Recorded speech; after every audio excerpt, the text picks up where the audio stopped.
ako sa leg. Paghila ko, tumunog yung leg niya eh. Bandang ulit, nagkakatingin ko na lang kami. Dahil sa medyo may edad na ako, pati mga kaibigan ko nagkakamatayan na, pero nabubisit ako sa uso ngayon. Yung sa Facebook na pag may namatay, papalitan yung profile pic ng kandilang may sinde, tapos hindi sasabihin kung sino namatay. Ano to? Hulaan pa? Ang ginagawa mo, binubuksan mo yung mga photos, sino ba yung may mukhang mahina na dito? Sino ba yung nawawala? Babati ka nga ng condolence, pero naghahanap ka doon sa comment ng kaibigang taklesa na nagtanong ng, girl, condolence, pero sino namatay? At anong kinamatay? Ang daming pauso ngayon. Isa pang pauso na hindi ko gusto, gender reveal party. Tantanan nyo ako. Gastos lang yan. Alam niyo yung gender reveal party? Magpaparty ka, tapos pag hinila mo yung balloon, para malaman yung gender, pag blue, lalaki, pag pink, babae, mukhang taka yun eh. Bakit? Gumastos siya. Yung babae, buntis siya, nagbayad siya sa doktor, Dok, anong gender ng anak ko? Tapos sasabihin ng doktor, ang gender, huwag niyo po sabihin. Mag-usap po kayo ng organizer.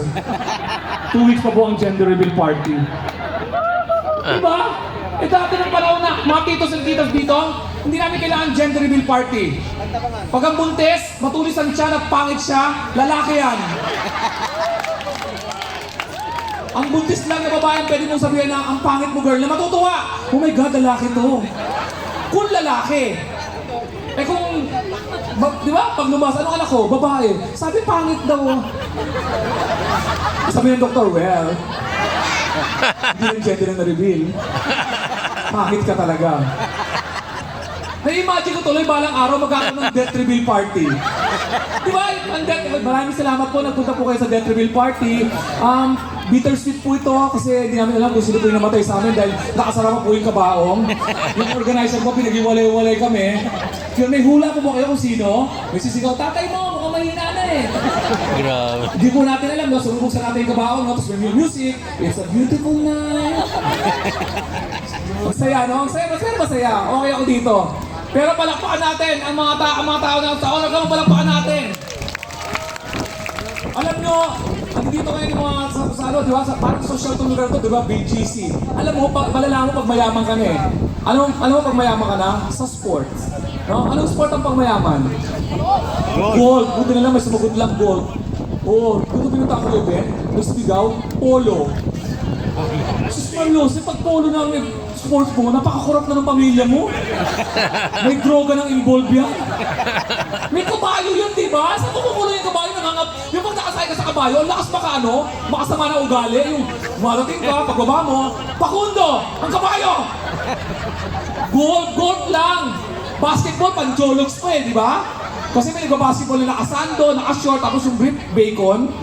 Alam mo yung brief na bacon? Hindi yung flavor yun ha, yung garter bacon. Na pag nakita ng yag balls mo, ay shit, self-supporting tayo. Ang gold pang mayaman, Lacoste shoes, Lacoste short, Lacoste shirt, Lacoste cap. At ang usapan nyo sa gold, pang mayaman. May deposit akong 3 million sa bank, that's my share sa business. Pang mayaman! Wala pang nag-uusap na, asa yung sukli ko gabi? May deposito kayong bote ha. Mukhang, may nag-gold ba dito? Pasintabi sa mga nag-gold pa, mukhang tanga ang gold. Ito ang gold. Sa mga hindi nakakaalam. Tara, saan tayo punta? Sundan natin yung bola. Bakit? Papaluin ko ulit eh. Parang tanga yung gold, ang laki-laki ng lupa, ang butas ang liit. Hindi mo talaga masushoot yan, tanga ka eh. At di mo linaki yan, maximize mo yung space. At nanood na ba kayo ng gold? Pag nanood kayo ng gold, mamamatay kayo sa lungkot. Yung announcer, pabulong kung magsalita, akala mo may namatayan. Tiger Woods on the ninth hole is aiming for the eagle. Pagkatapos ko manood, naiiyak ako. Basketball kasi, di ba, pag excited, di ba? LeBron James drives, he dunks, he scores! Gusto ko, Pinoy ang mag-go sa goal. Kahit mabagal siya, at least masaya pag Pinoy. Nasa ninth hole si Tiger Woods pare. May team pala talaga siya. Ano? Medyo panot na yun. Binabati ko nga pala yung mga tropa ko sa Purok 7 eh. Shout out! Ang ninth hole ay brought to you by Honor Philippines. Okay na ba, Honor? Nasabi ko na? Check. Pero napapansin ko ha, ang daming babae dito. Palakpakan natin babae. Women's Month ngayon, Women's Day! Saludo ako sa mga babae, promise. Ang tatalino ng mga babae. Ang tatalino ng mga babae. Bakit? Ang babae, pag nagalit, di ba? Hindi katulad ng lalaki. Ang lalaki pag nagalit, galit ngayon, abil ngayon. Ngayon sisigaw, ngayon magwawala, ngayon magagalit. Galit ngayon, abil ngayon. Ang babae pag nagalit, pipigilan ng sarili. Ang galit, kikimkimin, itatago sa cabinet at gagamitin sa tamang panahon.